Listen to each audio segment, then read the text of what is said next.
Hey, welcome back to MindFuel Zone. I'm Arqam, and I'm really glad you're here today.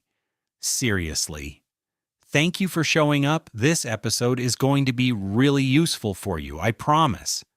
So today I want to talk about something that changed my own English completely. Something I wish someone told me earlier. And honestly, not many people talk about this. We're talking about how your brain speaks English. More specifically, why your brain is still talking to you in your home language, and what you can do about it starting today. Think about it.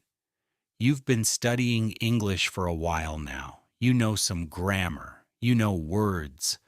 But when someone asks you a question, you freeze. Why does that happen? Because your brain hasn't switched to English mode yet. It's still working in your first language. And today we're going to fix that, step by step, in the simplest way possible. So stay with me. Okay, so let me ask you something. When you think right now, what language do you think in? For most English learners, the answer is their home language. And that's completely normal. But here's the problem with that. Imagine you want to say, I'm really hungry right now. Simple sentence, right? But if your brain thinks in another language first, here's what actually happens. You think the sentence in your home language. Then you search for the English words.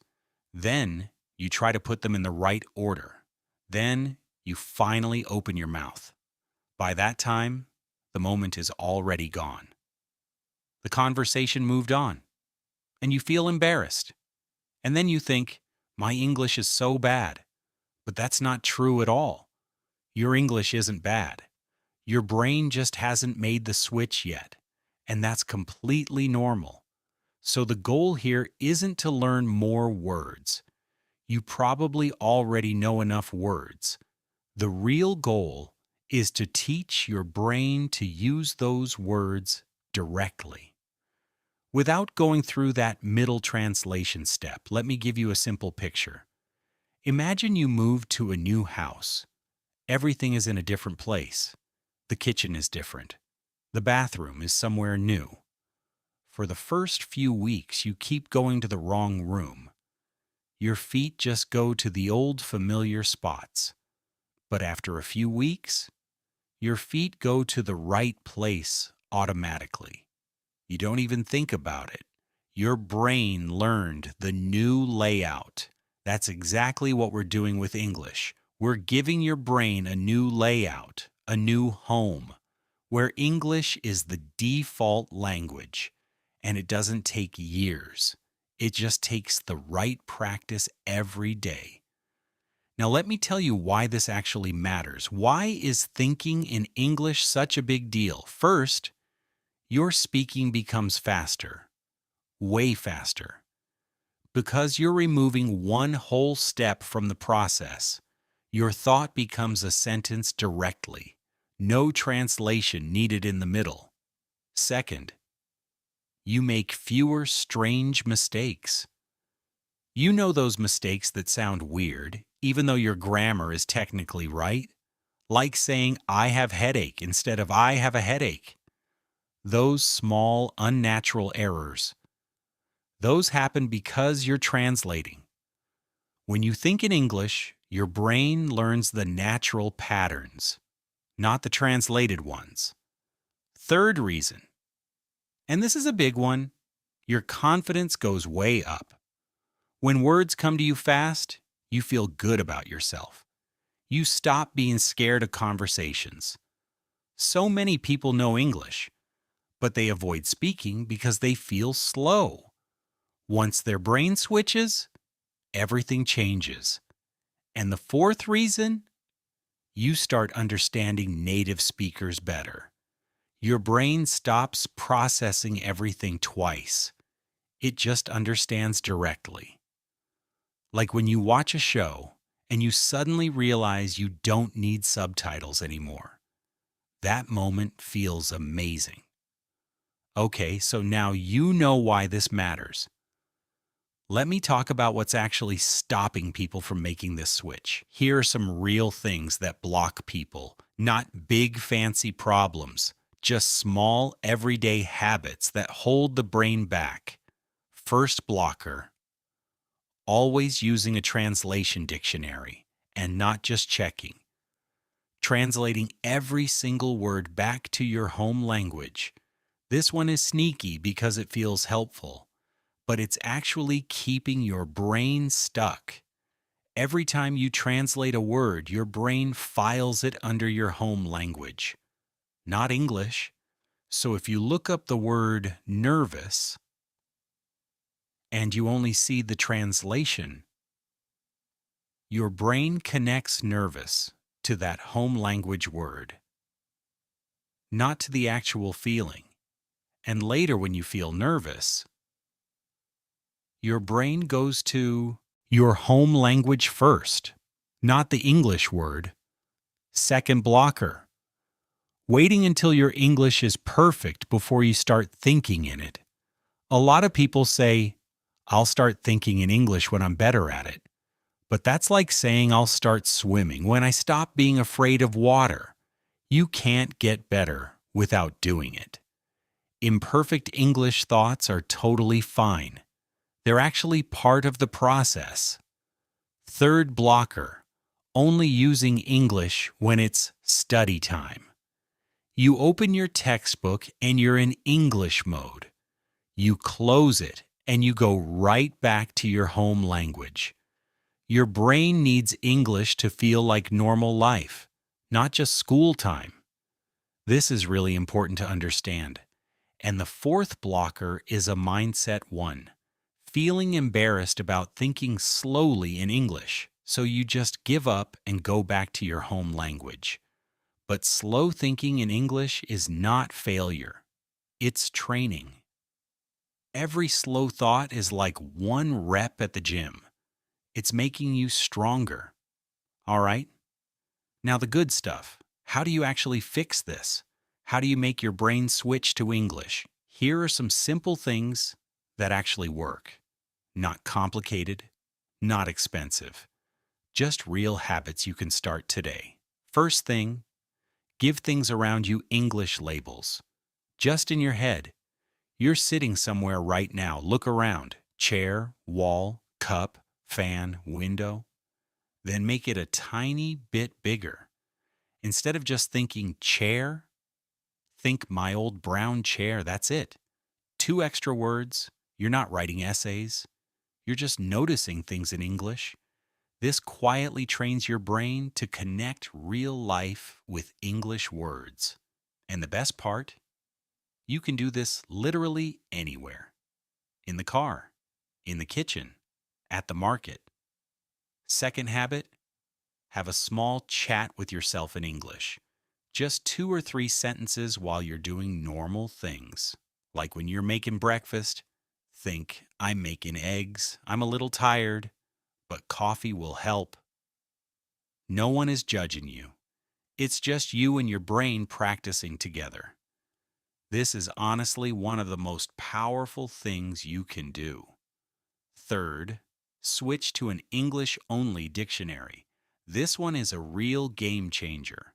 When you don't know a word, look it up in English and read the English explanation. So instead of translating curious, you read wanting to know more about something.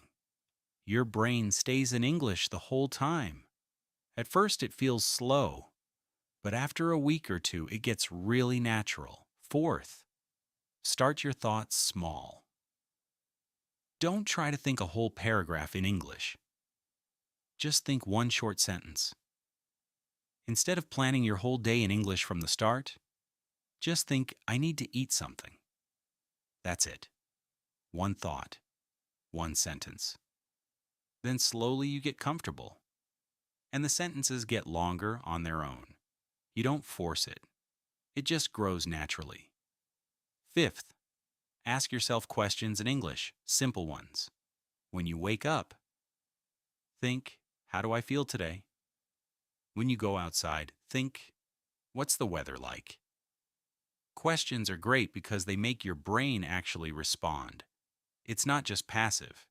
Your brain starts answering in English too. And sixth, fill your ears with English, podcasts, shows, songs, anything. The more English your ears hear, the more English your brain starts to think, even if you don't understand everything. That's okay. Your brain is still absorbing the rhythm, the flow, the way sentences naturally sound. Let me recap those 6 things quickly. 1, label things around you in English. 2, talk to yourself in small English sentences. 3, use an English-only dictionary. 4, start with short thoughts, not long ones. 5, ask yourself questions in English. 6, listen to lots of English every day. Simple, right? None of these need a classroom. None of them cost money. Just your brain and a little daily time. Now let's talk about daily practice. Because knowing these tips is one thing, making them part of your day is another. Here's how a simple English thinking day can look. Morning, when you first open your eyes, before you check your phone. Think one English sentence about your day. Today I have work. Or it's cold this morning. Or I need to call someone today. Just one sentence. That's your brain's English warm-up. Then during your morning routine, describe one thing you're doing out loud or just in your head. I'm brushing my teeth.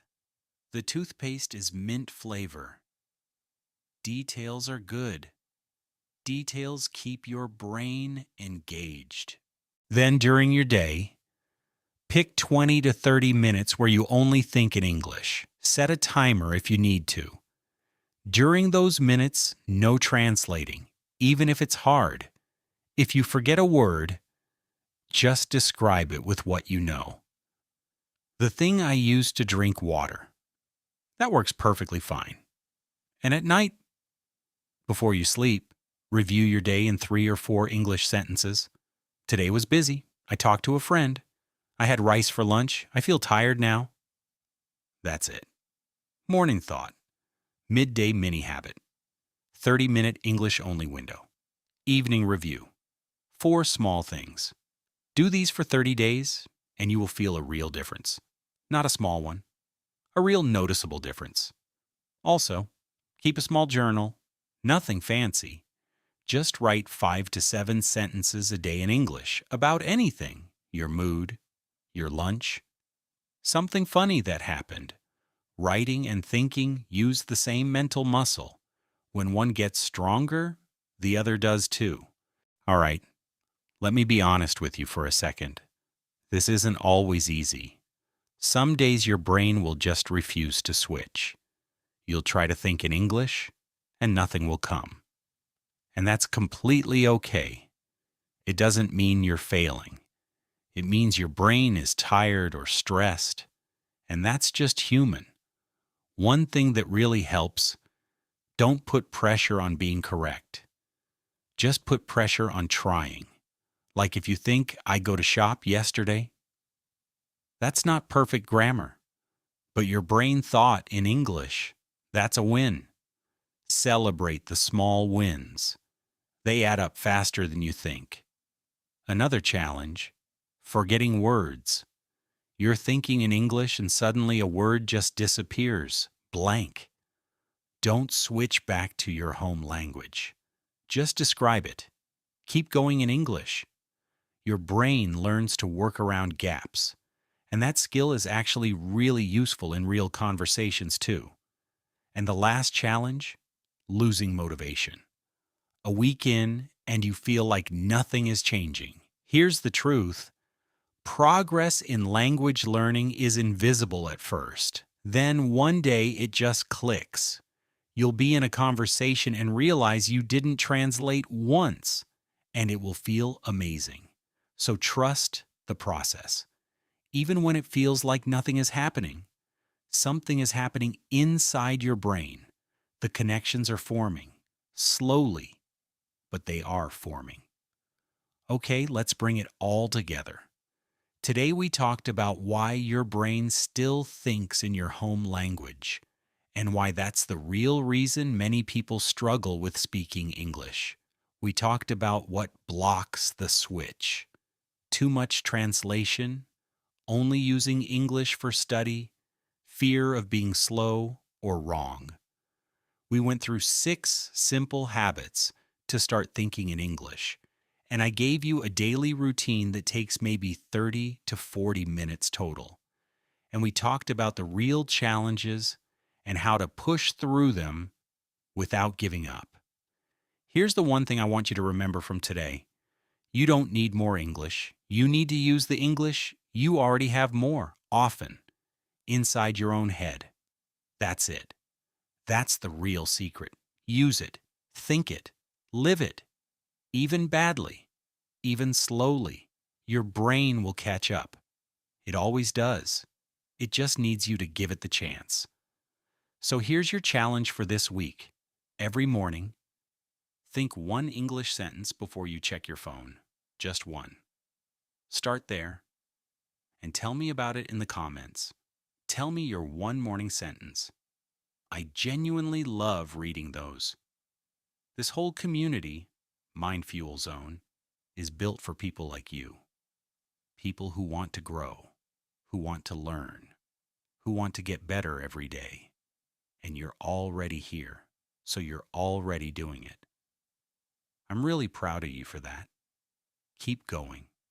Keep thinking in English, even when it feels weird, especially when it feels weird. That weird feeling, that's your brain growing. That's exactly what progress feels like. All right, everyone, that's a wrap for today. Thank you so much for spending this time with me. If this episode helped you, share it with one friend who's learning English. One share can honestly change someone's whole journey, like the episode. Subscribe to MindFuel Zone, and I'll see you in the next one. Until then, keep your mind fueled and your English flowing. Take care, everyone.